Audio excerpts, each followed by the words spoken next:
Job applicants who walked out of an interview before it was over, why'd you do it?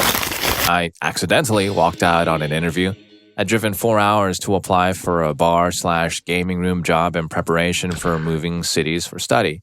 I'd purchased an apartment, so I kind of had to take a job search seriously. I'd spent about 20 minutes talking to the gaming manager, during which time the venue manager joined us, when some guy came up to them and started chatting to them. I sat there for maybe 5 to 10 minutes wondering if the interview was over, when I decided that most questions had been asked and my existence had barely been acknowledged since the guy had rocked up. I half interrupted, shook one of the interviewer's hands and said thanks, and exited the premises with no idea how the interview went. Was crossing the road to my car when one of the interviewers chased me across the road and offered me the position. Turns out the guy interrupting the interview was one of the owners of the venue. I sometimes wonder how I get through life considering how socially inept I can be.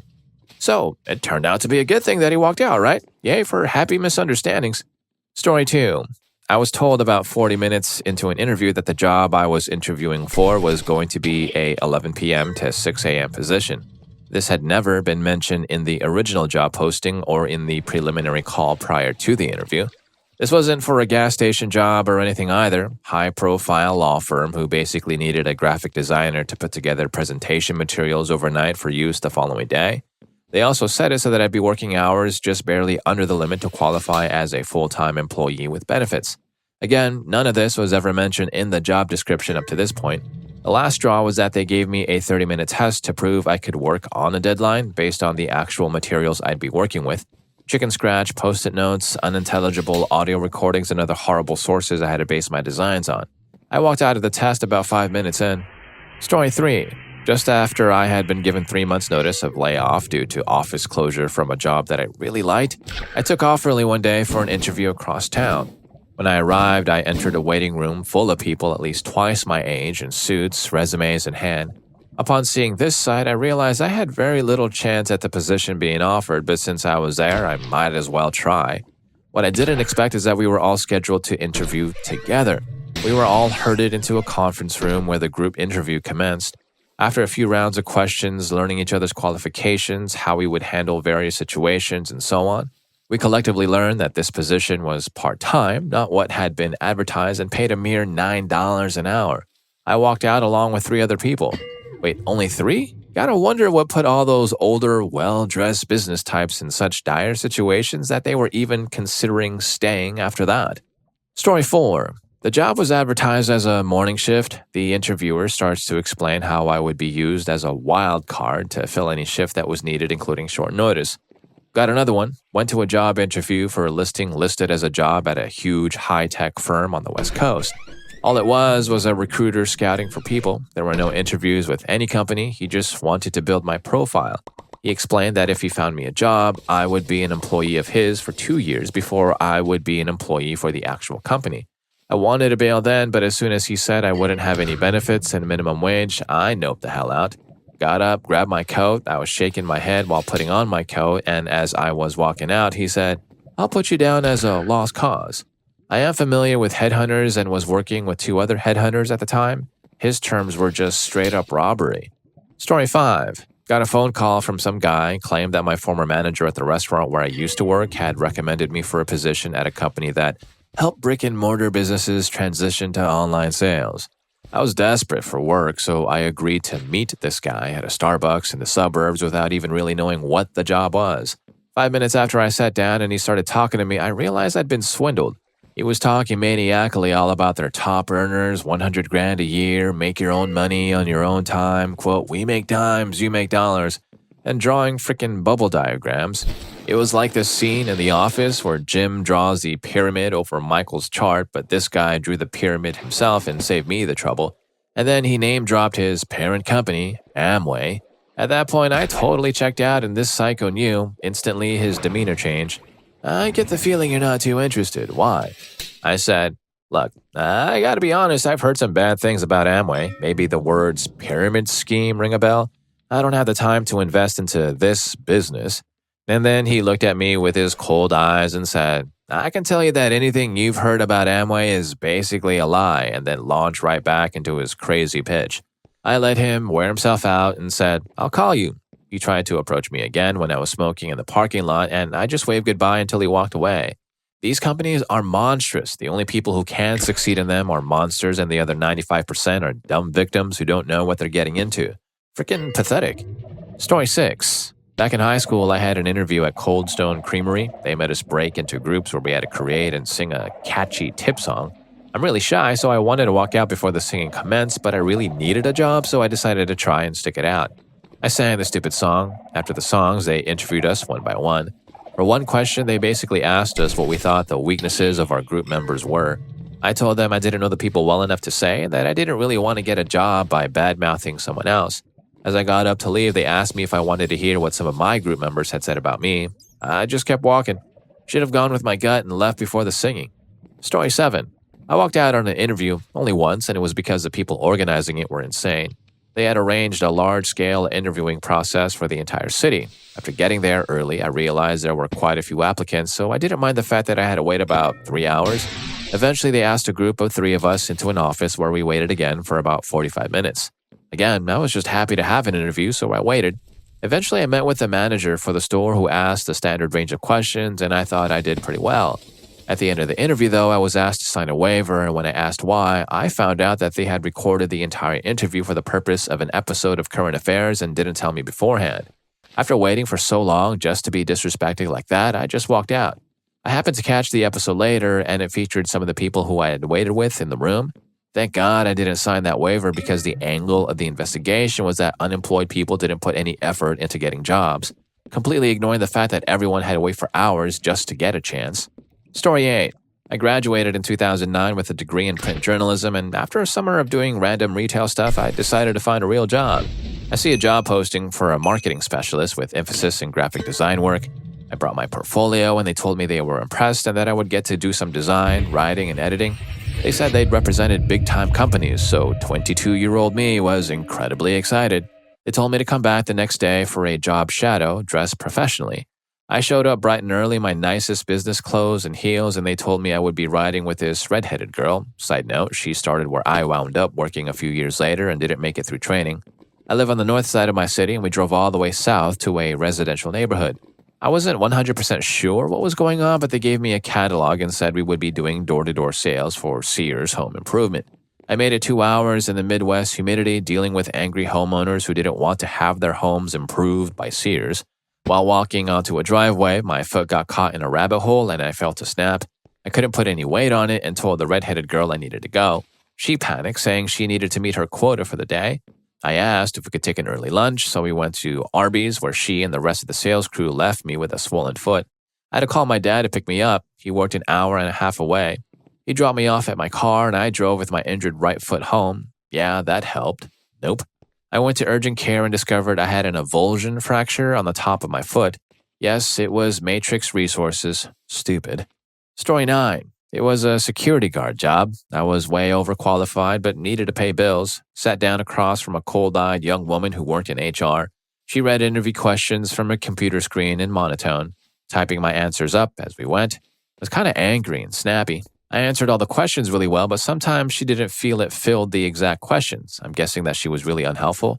Like she would ask, please describe a situation or day where you and your coworkers were given an unexpected assignment, difficulty, or mistake, and had to multitask to balance the new workload with current duties. I went in detail about how that was a daily experience at one of my positions. Nope, didn't cut it with her. She stared blankly and said that didn't answer the question. Then she repeats the long question, word for word. Keep in mind, she was reading the question right from the screen, so I guess she was probably following specific instructions. As much a red flag about the company as her, still, she was so rude about the entire thing. You could tell she didn't really want to be there. After trying to answer one question 3 times, each time she repeated the question like I was stupid. She wouldn't even explain what I was saying wrong. I just apologized, saying I changed my mind about the job, and walked about without explanation. Got a much better paralegal job 2 weeks later. It doesn't sound that bad, but you didn't really hear the totally unjustified contempt in her voice. So uncalled for. I tried to end it with kindness, but it just didn't work. I guess that HR rep must have been a real people person, or maybe a robot in disguise. Story 10. I just graduated art school with a design degree and was scraping by, unemployed, and living 5,000 kilometers from my hometown for 6 months. I was getting desperate and antsy when I saw an ad for a multimedia designer on a job board. I called and set up a time for an interview. I didn't have a car, so I called the cab to take me to the address. I was still relatively new to the city, and the cab took me very, very far out, like a half-hour drive. Eventually, the cab pulled over in front of a bland suburban house. Something was off. Even the driver was suspicious. Are you sure you want to get dropped off here? He asked, sensing my nervousness. I was confused. I didn't really know where I was. This was an era before iPhones, not that I could have afforded one, and my crappy flip phone was empty. Yeah, sure, just wait for me. If you see me go in, you can leave. I walked up to the front door, which had a sign with an arrow instructing visitors to go around back. As I walked alongside the house, I turned back and noticed that my taxi driver, assuming I was fine, had driven away. When I found the back entrance, I was greeted by two middle-aged, balding white men in a basement rec room that had been converted into an office. Hi, I'm here for the interview. One of the men got up. Yes, that's fine. We just need you to fill out a questionnaire. It should take about 30 minutes. I looked to my left. A poster hung on the wall, the portrait of a vaguely familiar bald white man surrounded by a glowing rainbow of swirling colors and energy beams. It was L. Ron Hubbard. Sure, I said. I just have to let the cab driver know he can leave. I promptly proceeded to walk out the door, picked a random direction, and walked for 40 minutes along the road until I found a bus stop. Story 11. I never got as far as the interview. So much was wrong. I received a call asking about my availability to attend an interview based on my posting on a professional website. I indicated that I was currently in the middle of a project but would be available to interview in 2 weeks. The woman on the phone yelled, "Then call me back when you are available." Click. She called me. She yelled at me. I wrote that company off. 2 days later, she called me again and asked to set up the interview. She said she would call me as soon as she had finished a meeting. You called me, then you tell me you don't have time to finish the conversation that you initiated? Wrote her and her entire corporation off. Get a phone call 3 hours later. So-and-so wants you to call her to schedule an interview on Monday. I definitely no longer want this job, but I do want to see if my predictions come true. I called on Monday. The person who answered the phone told me that it was the woman caller's day off. I am a genius. They call me and give me a runaround. What the heck? 2 weeks later, yesterday, they called me again. Again, a person asks me to call at a later date to schedule an interview with a woman who couldn't bother to call me herself. I told them that based on their behavior in the past month on the phone that I did not have any desire to work for their company. I broke my own code and fired off an email to the director of human resources. This company is a luxury retirement community. There are golf courses, hospitals, clinics, 4 to 6 bedroom homes, clubhouses, townhomes, etc. It seemed like it might be a lovely place to work in my field. If they would treat me in such an unprofessional manner, how must they treat the residents of the community? There were 3 total callers involved. I can only imagine the motives for calling someone, asking for an interview, and then behaving in such a strange fashion. Nope. Story 12. There was one job I had applied for. I was getting desperate for work as I hadn't had a job in months. It was a fast food position at the other end of the city, a 45-minute bus ride away if traffic was nice. I got there for the interview, everything was going well. Then the manager mentioned that the position would only have a few hours per week, less than 20 at minimum wage. I did some mental math and realized that it wouldn't be enough to cover my monthly bills. At that point, I thanked him for his time and told him that I just couldn't take the position as I wouldn't be making enough money to pay my bills. It ended amicably. He said he understood and was sorry that he just couldn't offer more hours. Story 13. I was really short on cash while waiting to hear back from a job opportunity with a company that takes a notoriously long time in the hiring process, and I saw a job that was offering about $25 an hour for some fire safety company, no other info, with a tagline saying, "Just because it seems too good to be true doesn't mean it is." I thought, well, it was at least worth looking into. Went to the interview, which apparently was a group interview. The guy stepped out, and the first thing he asked was if anyone researched this company on the Better Business Bureau. A few people did. He spoke with them in another room, and then they never came back. Then he started to launch into his drawn-out story about the last 30 years of his life, how someone gave him the same opportunity he was offering one of us now, and that it honestly made him cry, thinking that people were so cynical that they would think he was a scam artist. And he actually did begin weeping in front of everyone, at which point his 20-something assistant ushered him out of the room, before coming back and emotionally launching into his own story about how this guy saved him and was a genuinely great guy. Honestly, I didn't have a lot to do that day, and the interview was catered, so I stuck around to see what would happen when the guy came back into the room. And he did, with the vigor of an infomercial host promising everyone that with a $600 deposit, they would be making $100,000 in 6 months' time. He just wanted a chance to interview each of us one-on-one. At the one-on-one, he started to talk a bit more about how this would be a great fit for me, blah, blah, blah, blah. And I just stood up, asked for the application I filled out, had my personal information on there, told him that this was so obviously and clearly a scam that I hoped there wasn't anyone dumb enough to actually write him a check. He called me a cynic and had his assistant escort me out. Story 14. This was a lab position interview for current undergraduates. Turned out to be a total fraud that was partially enabled by the university. How I got this interview was through a bio class. At the last 10 minutes of lecture, a speaker took over and announced that they were part of an organization that plays ambitious undergraduates into internships in the biological sciences. Great, me and my classmates say as we put our contact info down. I go through 2 phone interviews and they deem me in the top 15% of applicants. And as such, I'd be attending an in-person interview. I excitedly go to the next morning to the location and see 2 other people already waiting, which I find weird, but not that weird if some university-associated program is helping you find an internship.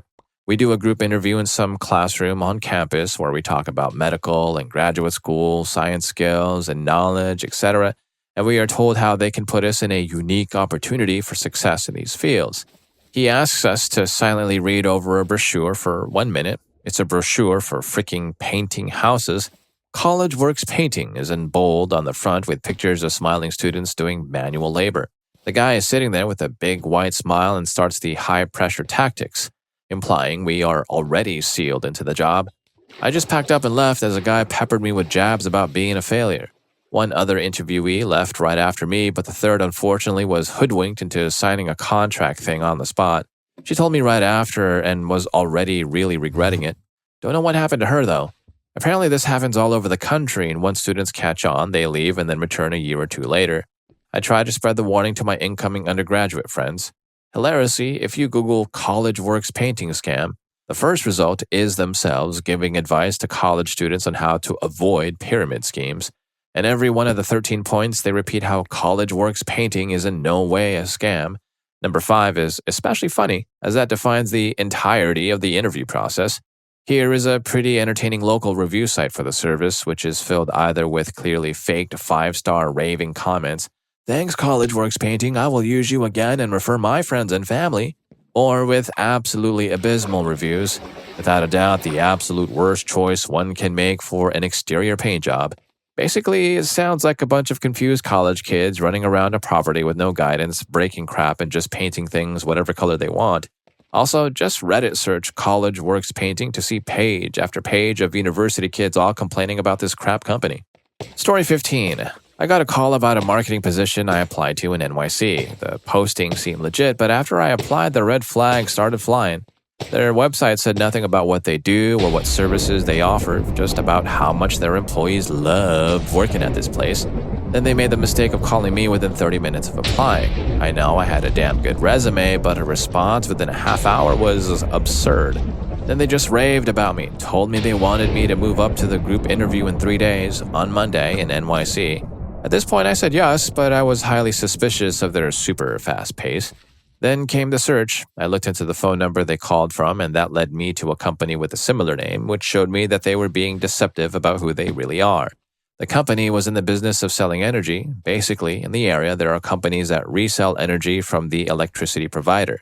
No call, I just didn't go. And if you're still around, enjoying the video, please don't forget to hit that subscribe and like button for more videos just like this. Story 16. I had read great reviews online about a local Montessori daycare right down the street from my house. Since I am Montessori trained, I made it my goal to work there as a teaching assistant. Even though they weren't actively hiring, I submitted my resume once a year for 3 years. The 3rd year, I got a call. I arrived at the interview elated. I couldn't wait to work for them.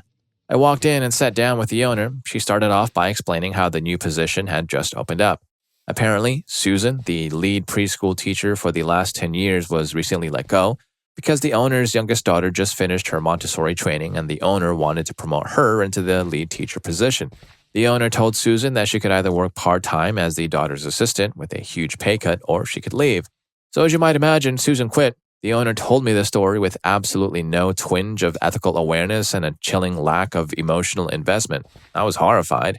Then I was told that I had the option to either be the aforementioned daughter's assistant teacher or her other daughter's assistant teacher. Yes, joy of joys. The owner and her two daughters ran all of the classrooms, no nepotism there. As I sat reeling from this information with a growing sense of nausea and anxiety, the boss then began to prattle off a laundry list of daily tasks and responsibilities, as well as personal pet peeves. We teach children manners here.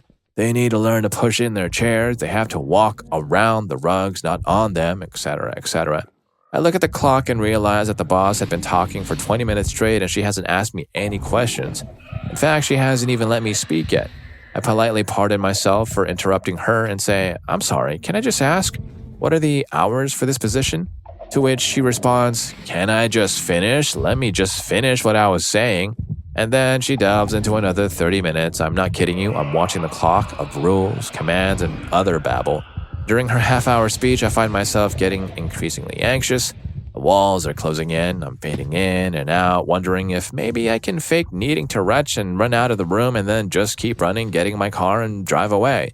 No, I say to myself, I am 30 years old. That is just pathetic. I'm not going to be scared off by this mean old witch. Finally, it's been almost an hour. I grab my keys and set my portfolio decidedly on my lap. "I'm sorry," I say. "I've been here for 55 minutes and you haven't asked me a single question. You haven't allowed me to ask you a single question. And from what I can tell, this job is not going to be a good fit for me. I don't want to waste any more of your time." I get up to leave and the woman freaks out and starts arguing with me about how I was the one who sent her the resume in the first place, and what makes me think that I wouldn't be a good fit and how she'd probably just have to fire me anyway. I excuse myself and scoot out of the room as fast as possible. I think that by the time I get home, I'm safe and it's all over. I open up my email to see that the woman has written a furious tirade about how rude and horrible I am. She goes on to tell me how she has never been so disrespected in all of her life and how she is shredding my resume. Story 17. I applied for a position as a manager of a restaurant. At the time, I was already a general manager at another restaurant, and I had years of management experience. They called me and asked to set up an interview, which I accepted. When I arrived 15 minutes early, I checked in and was told to take a seat, where I waited for 45 minutes past my scheduled interview time.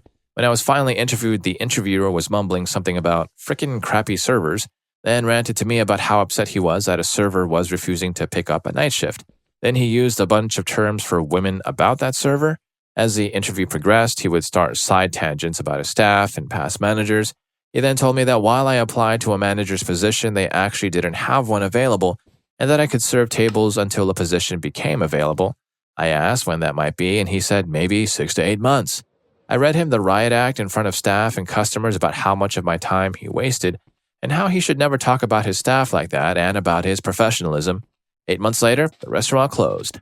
Story 18. I went to a job interview while employed at my current company, a company that is safe with great coworkers and a laid-back, fun environment. However, the salary was less than industry average and a long commute. So I applied at another place. As I am in the interview, it is going great, but then the reality of leaving my current job hits like a ton of bricks. I start bobbling questions I was acing before, and then I realized I just wasn't ready to leave yet. I knew me leaving would hurt the company immensely and that leaving would hurt people I know considered more friends than coworkers. So I told my interview and he understood completely. He saved my record on file and ended the interview on a good note. Story 19. I was finishing my degree in music education and my university held a job fair for future teachers. It was great and I actually landed my first job from it. School districts would set up little booths and a representative would do on-the-spot brief interviews, looking to move selected candidates into the next round of applicants. There was one district from Indiana that just had a battery of questions they asked every applicant. I can't even remember why I wanted to talk to them, but I did. Several questions weren't applicable to a music situation, like, what would you do if a student failed a test, and what are your views of how you would address standardized testing in your classrooms, etc. The weird part was I would ask a clarification question and the interviewer would look kind of annoyed and just repeat the question slowly. After 3 of those questions, I said, "Thank you for your time, but I have no interest in teaching in your school system. If this is how you treat your prospective employees, I would hate to see the people that make it through this system and then get to teach kids." Story 20. I applied at the main hospital in town after completing nursing school. My father-in-law is an administrator there. My wife worked at that time in the education department, and I had completed all of my clinical experiences in one unit or another. 10 minutes into the interview, the education lead nurse asks me a scripted question with a very rude personal point to it. "At this hospital, we strive to be great. How can you help us be great? Your GPA was okay, but not so great, so what evidence do we have that you would be worth hiring? I graduated nursing school with a 3.3. I started my nursing school prerequisites with a 1.7. So I informed the interviewing group of how hard I had to work to elevate my GPA while working full-time. To which Smarty Pants responds, "So again, is there anything great about you?"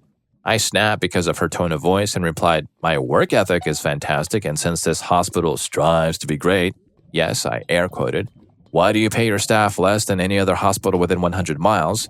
Why are there currently 80 unfilled RN positions? Why don't you offer competitive benefits? Why do your nurses continue to have to care for unsafe numbers of patients? And who in their right mind thought you were a good interviewer?" I stand up, walk to the door, and thank the other two interviewers before piecing the hell out. Landing that job would have really jump-started my career toward becoming a CRNA, but was not about to put up with her crap when that hospital had the glaring issues it did. Story 21. I'd been invited to an interview, being one of those folk that stand on the open-top buses in cities and spout inane drivel to tourists for hours at a time. To be honest, the job seemed fun, and the girl I spoke to for the brief phone interview seemed bubbly and sane. I was invited to an interview at 11:30, which would last an hour or so.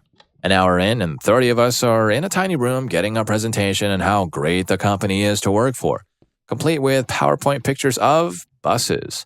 Wow. Then they said, "We'll start the interview one at a time now, so please wait patiently."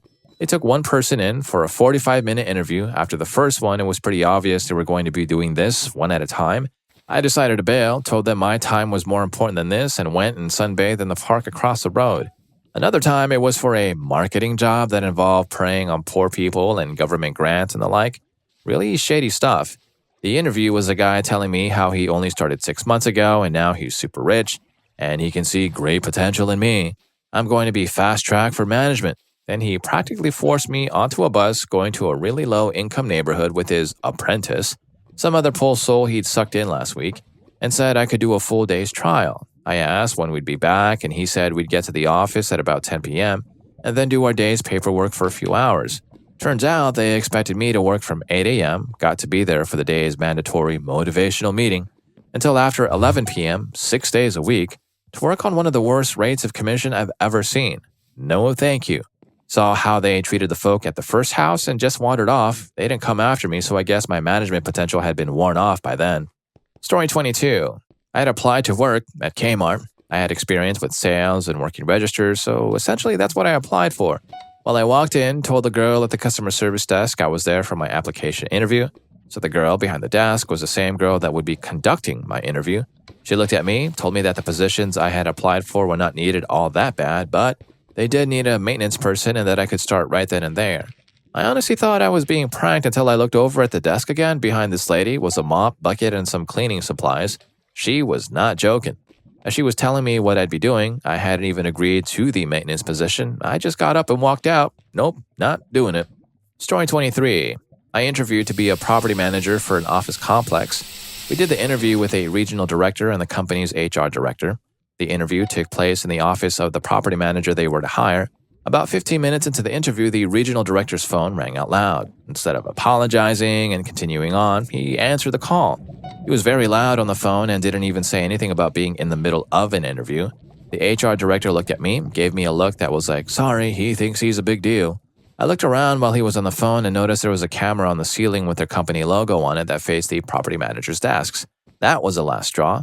I stood up and shook the HR director's hand and thanked him for his time. The regional director, who was still on the phone, asked me what was going on. I told him he is rude for not only answering his phone, but taking the call. No one is that important and he can go to hell. Felt good walking out of there and never regretted it at all. Story 24. Interview for a sales position started half an hour later than the time I was told and turned out to be a group interview. Job also wasn't as advertised. It was a sales position, but ad was phrased to make it seem like you were based in the actual building, answering calls for potential or already existing clients. We also didn't realize the position was to sell window blinds, and 3 people left after finding that out. About 10 minutes into the interview, they then told us what the sales positions actually were: cold calling, door knocking, and being set up at a stand in the middle of a shopping center, being paid in commission, and having to meet weekly sales goals. I walked out after hearing that and realizing that this was going to go on for a while, and I had another interview later on that afternoon. I stood up, told the person running the interview, very sorry, but I've got to go.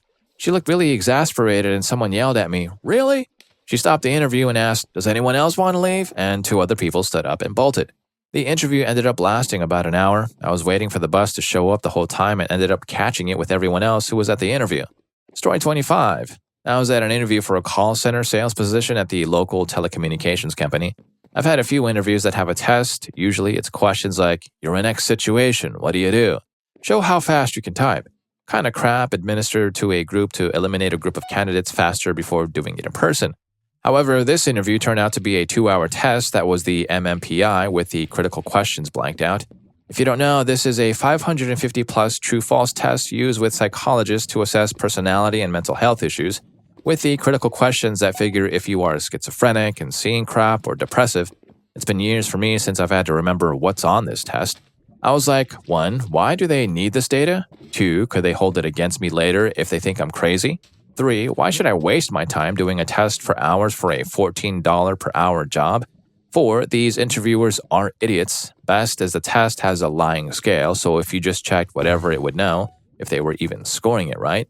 I walked up with the test and said I was a psych major. I know what the test is and what was the point of this, as it has nothing to do with selling phone plans, and noped out of there. Buddy of mine got a job there and said it was a standard soul-crushing call center crap hole, so I didn't miss out on anything. A month later, I ended up working for the call center across the street, $19 an hour to start a no BS interview. The place was with the coolest coworkers, who many I still am friends with years later despite after the call center getting closed and moving overseas. Story 26. I only walked out because the interviewer insulted me the whole time. I was looking for a full-time Monday through Friday, 9-to-5 job that would give me some office experience. I received a call at 8 p.m. the night before asking if I could come in around 3 p.m. the next day. Sure, why not? I had an interview with another company earlier that day, which went really well. I ended up getting that job. So I was feeling very optimistic about this second opportunity. I arrived 15 minutes early, signed in, and waited while having a friendly chat with the receptionist and another applicant. My interviewer, some super giggly young woman, granted she was older than me but did not give off any managerial authority, shook my hand and let me into the conference room. Thought it was weird that she did not even bother to shut the door or even put her phone away. I tried not to be judgmental, as I did not want to throw away this chance. The interview starts and she asks me the standard stupid questions. I only gave a few answers when she stops me and goes, "I feel like your answers are not coming across as you want them to." Okay. As she was paying attention to anything I was saying while she was glancing at her cell phone every 30 seconds. Then she asks me how many interviews I have had, and so I told her just one, other recently. She proceeds to inform me that she is going to teach me how to give a proper interview and has me close the door. This girl goes on about how she has this great job opening that is available because there was so much drama between the women there that one eventually left, and asked me if I was gossiping. I told her that was not a problem, then says my answers are not good and that I most likely won't get the position if she turns them into her boss. At this point, I was biting my tongue to not say anything snarky back when she finally told me that I am not friendly and I need to smile more. Boy, did I want to smack the rude out of her.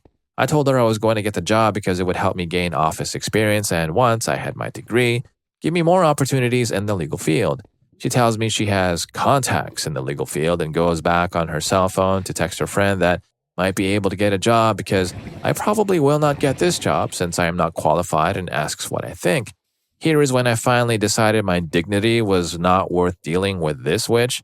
I told her, "You know what? I think I'm going to go. I'm tired of being insulted. I had a great interview earlier today, so I don't think I am the problem here." Then reached over the table, grabbed my resume out of her hand, and told her not to call me. As I opened the door, I turned around to look at her shocked face and loudly said, "Oh, and by the way, I will be sure to let your boss know about your improper behavior and use of cell phone during the interview." Stormed the hell out of there and left. Saw her a few years later at a job fair. I was recruiting and running a table. She was seeking a job. Guess she recognized me because she stayed away from my section the whole time. Story 27. My vision is so bad I can't drive. I applied for a retail job a number of miles from my house, going for a day shift that would allow me to use public transportation or get a ride from my family to get back and forth. I arrive a bit early and they are not ready for me, so they direct me to wait in the greeting card section. I end up reading almost every greeting card and feeling awkward as customers pass and stare at me as the clock ticks away past my appointed interview time. It was a full 45 minutes before the woman who told me to wait in the greeting card aisle showed up, complaining they were wondering where I was before leading me back for my interview. I speak with the woman handling the interviews for about 3 minutes before she tells me they don't have any openings in the shift I applied for. Mind you, they advertised it. She informs me I'll have to work the evening shift and that I should expect to be working well past the closing time of 11 p.m. to clean up afterwards. I got the distinct impression she was discussing unpaid overtime with regards to that. When I explained that I couldn't do that and that I had even brought up that fact in my initial phone interview, I was told I could take it or leave it. The smile on her face indicated that she thought I was between a rock and a hard place and that I had no choice but to take the job. I just turned and walked out, apologizing to my ride for having to wait so long due to a bunch of schmucks. And if you liked any of these stories but supremely dislike these schmucks, here's more for you. YouTube thinks you're going to love this. I'll catch you in that video.